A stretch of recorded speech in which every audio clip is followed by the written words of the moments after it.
Welcome to the Sexual Wellness Podcast, real-life conversations with industry experts on modern sexuality and how to live a happy, healthy, turned-on life. I'm your host, Laura Allen, founder of New Zealand's leading sexual wellness store and holistic sex, love, and life coach, passionately guiding women to expand their pleasure in and outside the bedroom. Hey everyone, welcome back to the Sexual Wellness Podcast.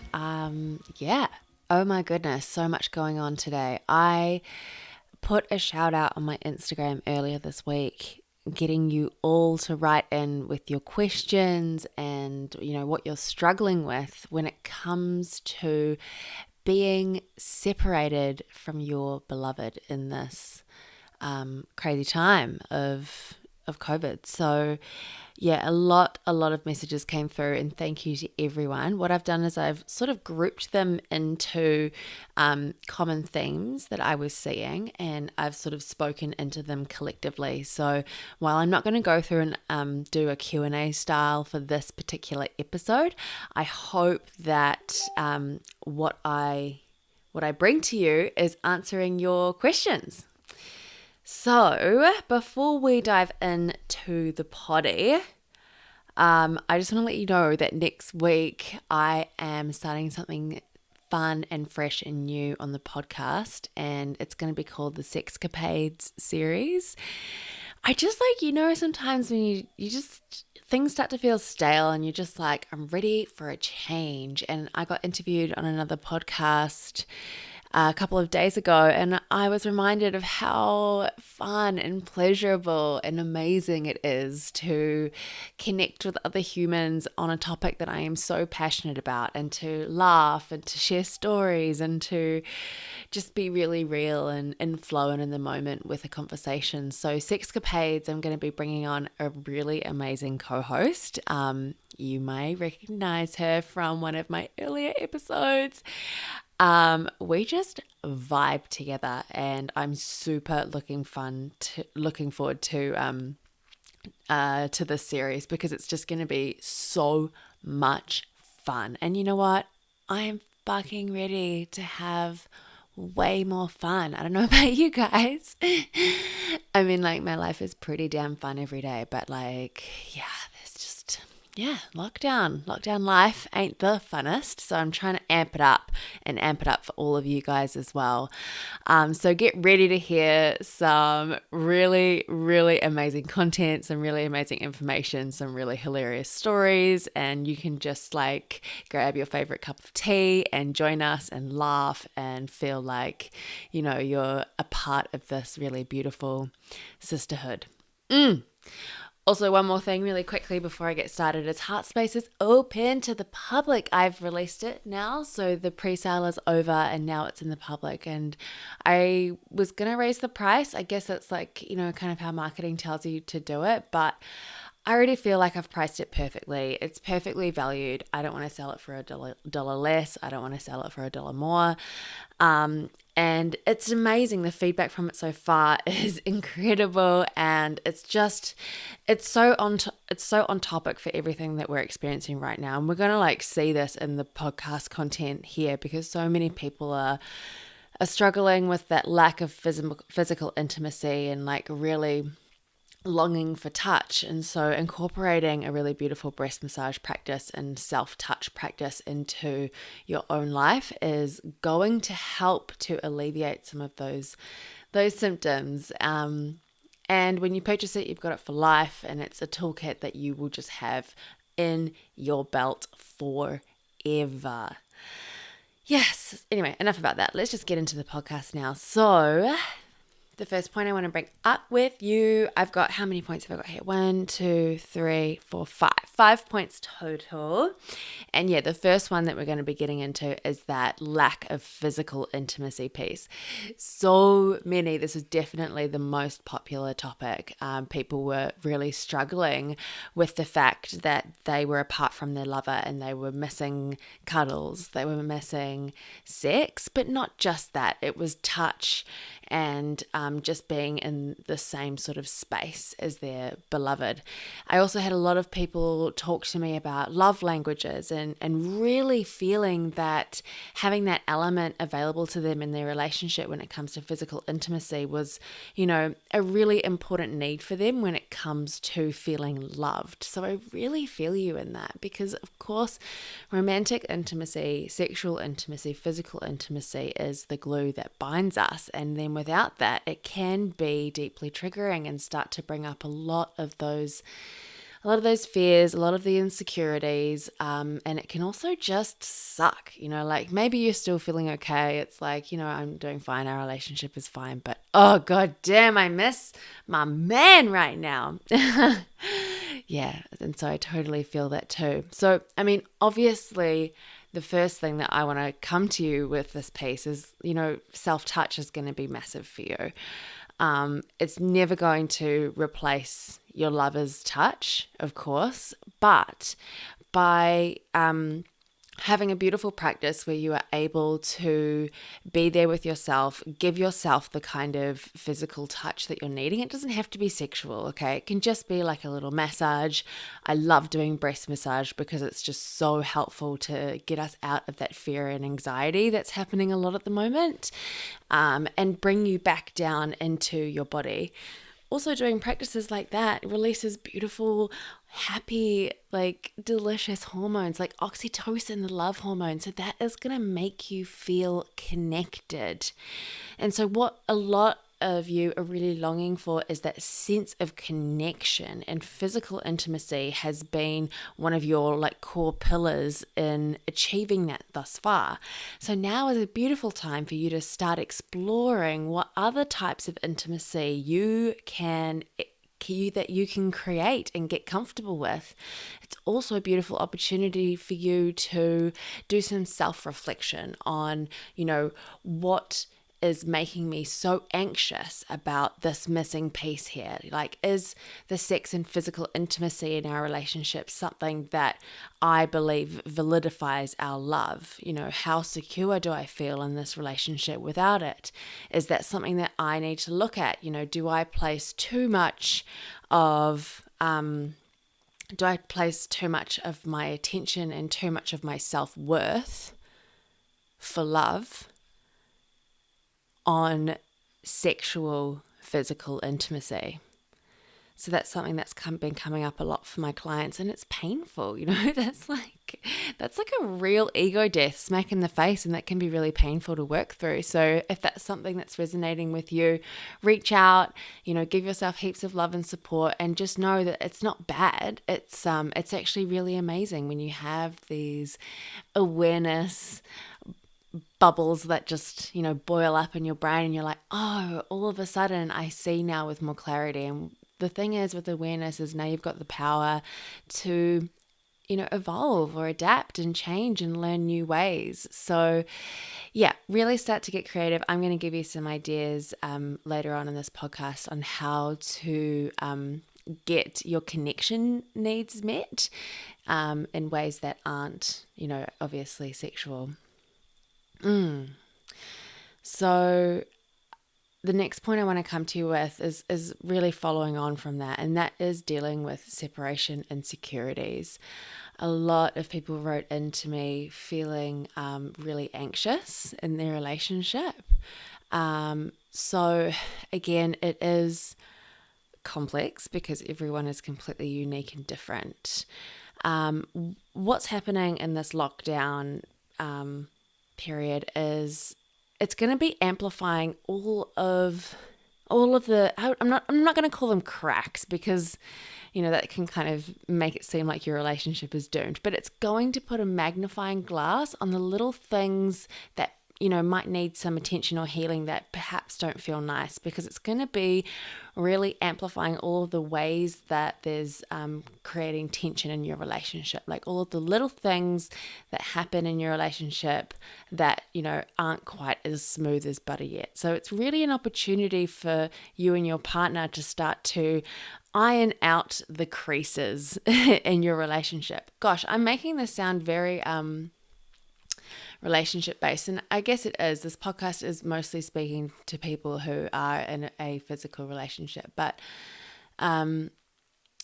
yeah, obviously single people are a part of this conversation too. So I'll try and work that in throughout as we go. Yeah, so it's an opportunity to look at the things that aren't working, and if nothing changes, nothing changes. If you want another result, then you're going to have to try something new. So with the anxiety set, like the separation anxiety piece, I mean, again, it's totally complex. Like you might be dealing with a partner who's really withdrawing. And whether that behavior is okay or not, or whatever the reason is, that's one thing to look at. But then there's another piece there. It's a beautiful opportunity for you to run that self-inquiry on you about your own attachment wounds. Like, what happens when you go into that kind of clingy, needy, I'm feeling really anxious, I need validation of our love, I need validation of our relationship, I need validation of my feelings, I need you to give that to me, and it's just being met, and you're just consistently sort of not getting met in that space. That's such a frustrating place to be in, because you're not feeling heard, you're not feeling seen, you're not feeling understood, you're definitely not feeling loved, you're not feeling secure, so your libido will be out the door, and you'll be feeling, a little bit desperate, because you're just longing so deeply to not even particularly have sex or be with your partner, but just to feel, just to have that anxiety out of it, taken out of it. So, I mean, yeah, like I said before, it's a beautiful opportunity to run that self-inquiry around your own attachment wounds and why this is coming up so strongly in you, and what you need to be doing to create a deeper sense of security within yourself. Now, obviously, if you're in a relationship where, your partner is actually just being rudely avoidant, and ignoring you, being inappropriate, gaslighting you, being emotionally abusive or manipulative and not acknowledging you, that's a completely separate situation. And, I would encourage you to sort of take a stand there and take some serious action on that. But if you are in, just a relationship where you're feeling triggered, this is the work. This is the opportunity for you to look into your own codependency tendencies. And you know what? We've all fucking got them. I know that interdependence is the buzzword in conscious relating, but to get there is really freaking hard. And then not even getting there, to actually actively live in that way every single day when we're human. I mean, even I still blame get mad at my partner when he gets out of bed without kissing me in the morning, because I'm like, oh, the rejection, it feels so painful. And, all of these things that show up all throughout our lives. And so it's just about having the awareness. It's about learning when to self-soothe. It's about understanding your own attachment needs, and, taking care of your side of the street. And as well as that, creating a really joyful agreement or communicating certain expectations that you guys can place within each other during this time, so that you can both feel more supported and you can both feel a deeper sense of connection and intimacy throughout this time, because it'll be a challenge, So it's just, again, about communicating. Okay, so now we're going to go into communication. Surprise, surprise. So the third point is communication needs.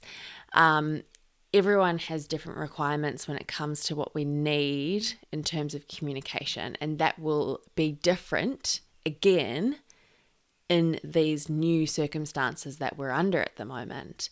So you're not getting the physical intimacy that you need. You're feeling like, you're not, you're kind of feeling a little bit anxious within the love that you have.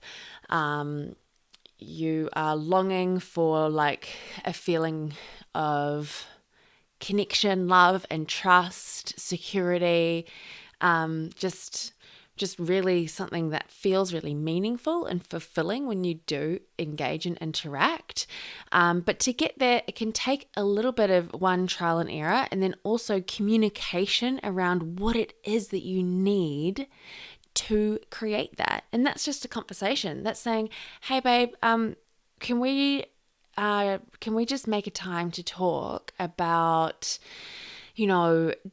different ways that we can communicate throughout this time so that we're both feeling really good about ourselves and about the relationship, because I've been feeling a bit of tension, these things can be really upsetting for me. And I just had a couple of suggestions that I thought would be, really helpful for us. And I'd love to hear your thoughts on them. Just say something like that. It can be a really easy and lighthearted conversation. And yeah, it's like if you've got a partner who, again, is like blatantly not responding to you, especially if you're reaching out and being vulnerable. I have had a few people message me and say things like, I've been opening up to my partner, being really vulnerable, and they're not hearing back for a couple of days. Is that someone, like, honestly, is that the type of culture that you want to be supporting within any kind of relationship, your relationship with your beloved? Is that kind of treatment okay for you? It would be just a straight up no from me. Like, even in dating, like if I am dating a guy who plays stupid fucking games when it comes to messaging back and forth, it's an instant no. Like, it's an energetic no. I am literally unfucking available for any person who wants to play any of that bullshit game. Like, I am unavailable. Don't even talk to me again. Goodbye. Like, mind, body, soul, the whole shebang. Like, don't come at me with that shit. And it's when you start to say no to that kind of behavior, like a full body no. I'm not talking about a like little whisper of a no at your mouth, but really you mean maybe because you feel scared that this person might reject you, or that you feel you're coming from a place of lack, and you've got tendencies of abandoning yourself in a relationship. Because that stuff's just all based in fear. We feel like, oh, we'll never find anyone again, and this is great, and all those stories that we can tell ourselves to lie to ourselves, when actually what is really happening is totally not okay. So yeah, I want to just like encourage you to run an inquiry around like your self-worth when it comes to how you're being treated around communication, and just stand the fuck up for that. And you know what? Your no is so magnetic. Like, the more you say no, and the more you make yourself like literally unavailable for anything like other than what you're worth, then that's when you'll start to attract like partners and friends and boyfriends and lovers who actually can meet you in that place that you're really wanting to. But first you've got to learn how to say no. So that's a bit of a side note, but some golden nuggets in there. Say no to shit that you don't want in your life. Say no to it. Yes. Okay, I think I'm just going to wrap that up here, because what I want to go into next, which is the next point that I've got, is mindful communication. So I want to be talking about some ways that you can get creative with your communication, because what else sucks and what drains energy and what will kill the spark between you and your partner when you're apart and you're trying to communicate online? That is small talk. Okay, small talk sucks. Like, no. And normally what it is it's mindless. It's mindless chit chatter that is constant. So you're sort of constantly being kept up to date with little things. And that they're not present with you. They're probably watching television, working, talking to other people. They're not even there. And neither are you. You're probably walking or working or doing the thing, and then you see the message and you're not even there to receive it either. It's small talk. It's shallow. It's unfulfilling, and it's a waste of energy. I'm sorry if you do it all the time, but seriously, if you are someone who engages in a lot of small talk, on Tinder or even with your partner, if you guys are constantly checking in all day, every day, that is going to drain your relationship chi. So put an end to it today. Like, put up a firm boundary around it. Just be like, look, babe, I really, like, when I engage with you, I want it to be meaningful and nourishing and fulfilling. Like, I want to get off the phone with you and feel like, that felt really good. Not just have this, like, kind of constant drip of, like, meaningless blah all day. That feels yuck. Oh, no. So just like, again, it's about communicating what you're desiring when it comes to communication throughout this time, and you're in it together. It's like your partner can bring things to the table too. I would recommend that when you're apart is to, not talk throughout the day. Maybe if you like find an amazing song that you think your partner's going to like, share it with them. If you, see a cool cloud or something as you're going on a walk, take a picture and send it to them. If you think about them during the day or write them a poem or something that, you really love about them, that you appreciate about them, you can send it to them in those moments. But be present for yourself in that moment. So be really there, really feel it when you're sending that message. And then also, don't have any expectations on it creating a long conversation. It's not about that. It's actually just about giving something. And then I just wanted to share this with you. I can't wait to have our chat later. I'll speak to you then. You can, set up kind of daily dates where you have a Zoom conversation, a FaceTime or something like that, where you have communicated prior that your daily dates are a time of presence, because presence is what is going to make you feel connected. Okay, all of this physical intimacy stuff, all of the separation anxiety stuff, all of the insecurities, all of the everything that's coming up is going to be so much like, it's going to be alleviated if you are able to create practices together where you can be present. Now, that doesn't need to mean that there's like Palo Santo and candles and this huge like spiritual experience, although if you want to do that, dope, that's even cooler. But at the same time, it's actually just about not doing anything else. You're not driving, you're not in the supermarket, you're not, around friends, God, I remember someone who I was dating a long time ago, whenever I would call him, he'd always be busy or on the phone, or his friends would be in the background, and every now and again he'd talk to the other person and then cut in and out with me, and I can't stand that. Don't do that. Be present in the conversation or get off the phone, because it's like you're wasting my time. This is my energy, and I want to connect with you. And if you don't want to connect with me, then see you later. Bye. So just like make the time that you have together special, and all that means is like creating the space where you can be fully present with each other and having open and honest conversations. Also, you can start out your conversations with, like, what's one rose and one thorn for the day? Like, what's one thing that you're grateful for? What's one thing that came up for you today? Like, or one thing that you're struggling with?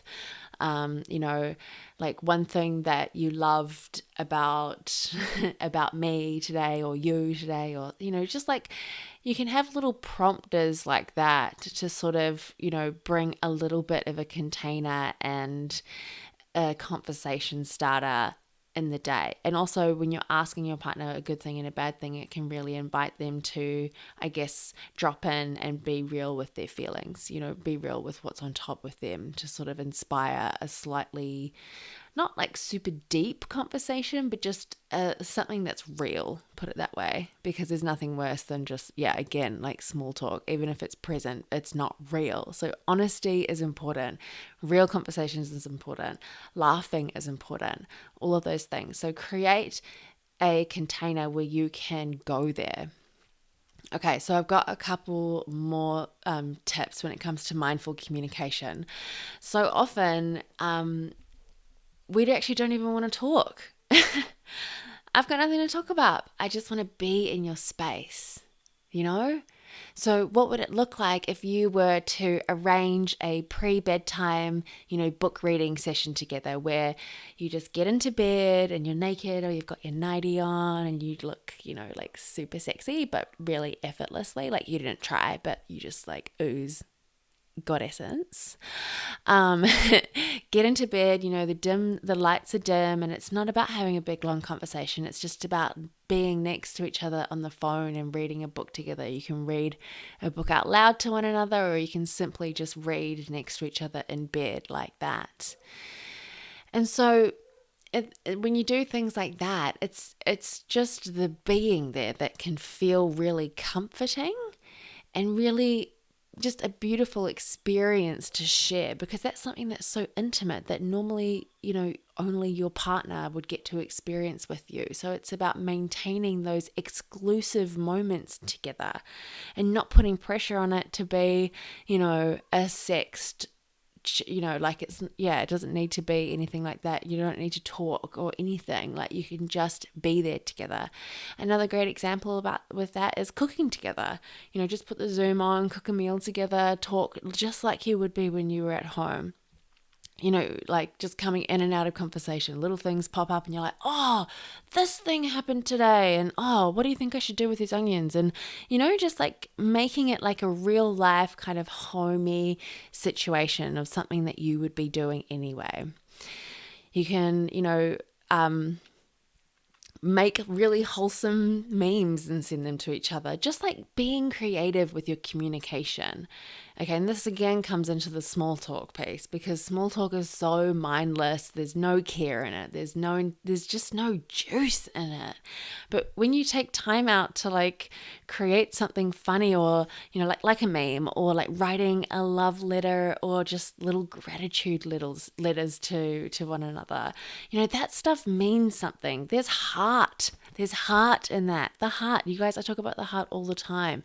The heart is everything. If you're communicating in a way without the heart, what the fuck are you doing? And it's like no juice in that. No juice in that. Get your heart online and put your heart into it.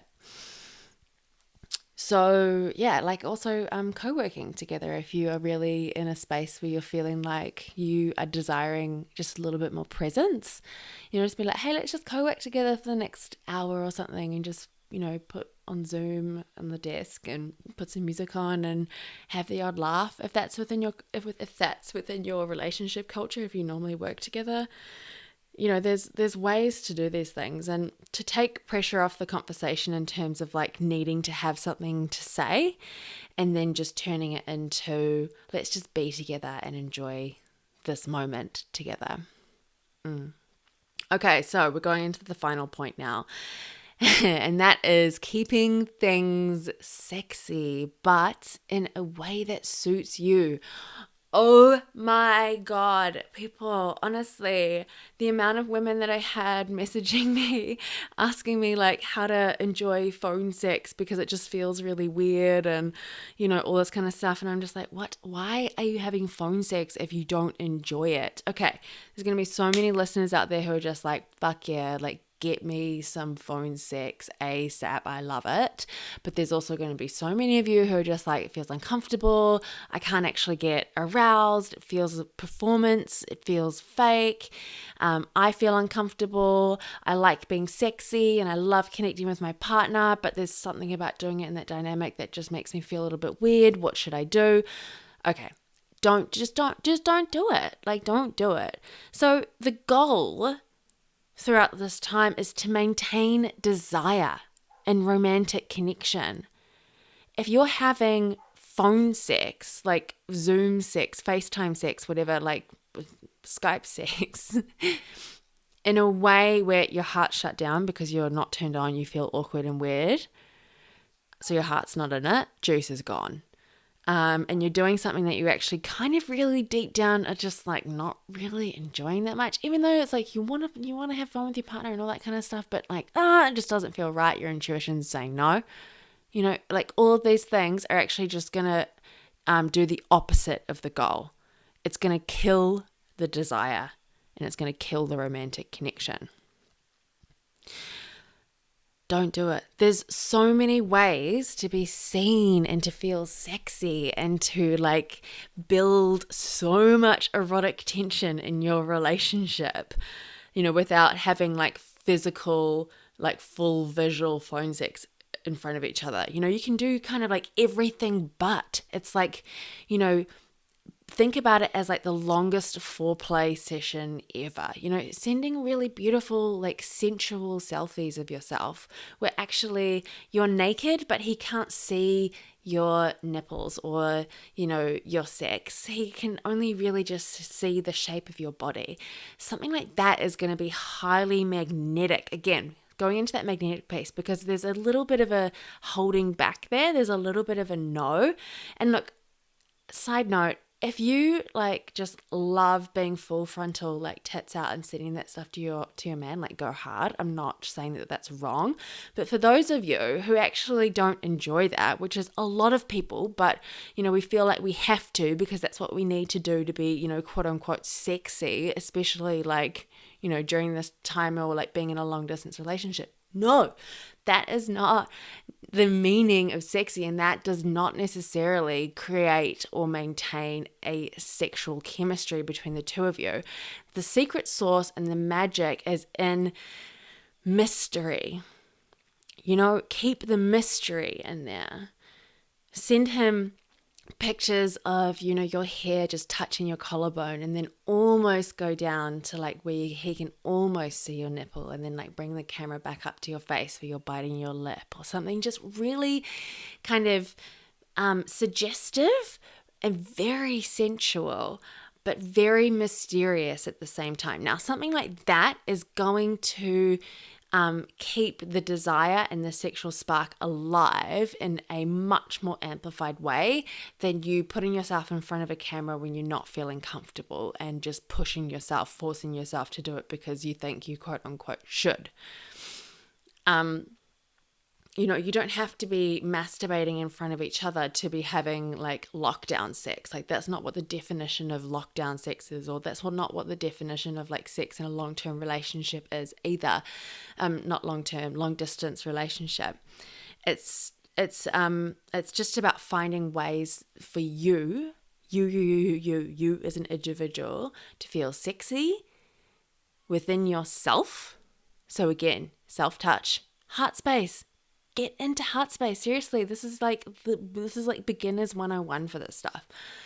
So like, yeah, all the self-touch stuff will help you to stoke the embers of your turn on, to get into your femininity, to feel good within your own body, regardless of whether you're having sex or not, or, like whether you're feeling super orgasmic. I know libidos are also really low for a lot of you at the moment, and that's totally cool. But it's just about staying in your turn on, doing the things that you love, doing the things that turn you on, staying in alignment with your intuition when it comes to communication and what you need to feel safe and happy within a relationship. Shit like that is the juice. That stuff is what will keep the spark alive in your relationship, instead of just like, not listening to your intuition, not looking after yourself in terms of your emotional needs, your like self-touch and physical needs, and then also just abandoning yourself emotionally with like avoidant and distant partners. So, it's like, if you want to create sexual chemistry and spark, like start stepping into your feminine power. I know that's like such a buzzword. Stepping into your feminine power. But it's so true. It's so true. And what does that mean? That just means like getting in touch with your intuition. What the fuck is intuition? Okay, so like every now and again we get those like pings, those little like voices in our head that's, says, email that person now, or, do this run then. And when we follow those little pings, those messages from our intuition, that's when the magic starts to happen. And it's also when we can really start to find ourselves in a lot of those synchronicities. That's when you meet the right person.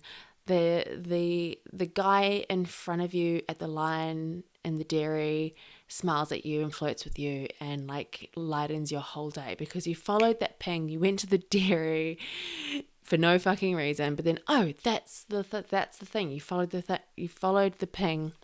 You got the thing.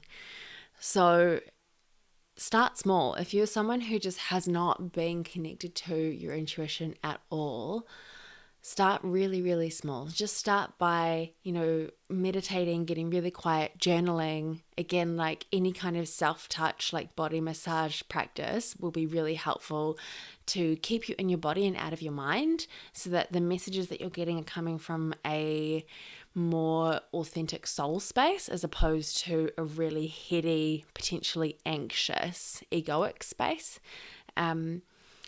And yeah, just when you get those little hints, little messages, just follow them, just do them. And what that will do is it'll help you to build trust in your intuition.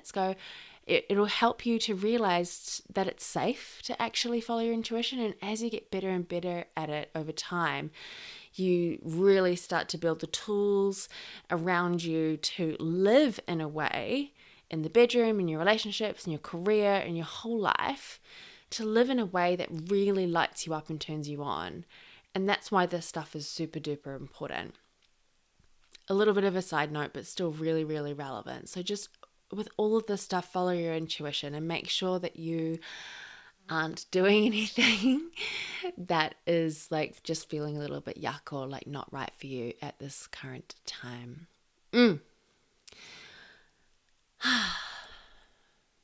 Thanks for listening. That's actually it. That's everything, guys. That is everything for me today. I hope you're all doing okay out there. I know that it is a really big, big time for so many of you, and I just want to send so much love and support.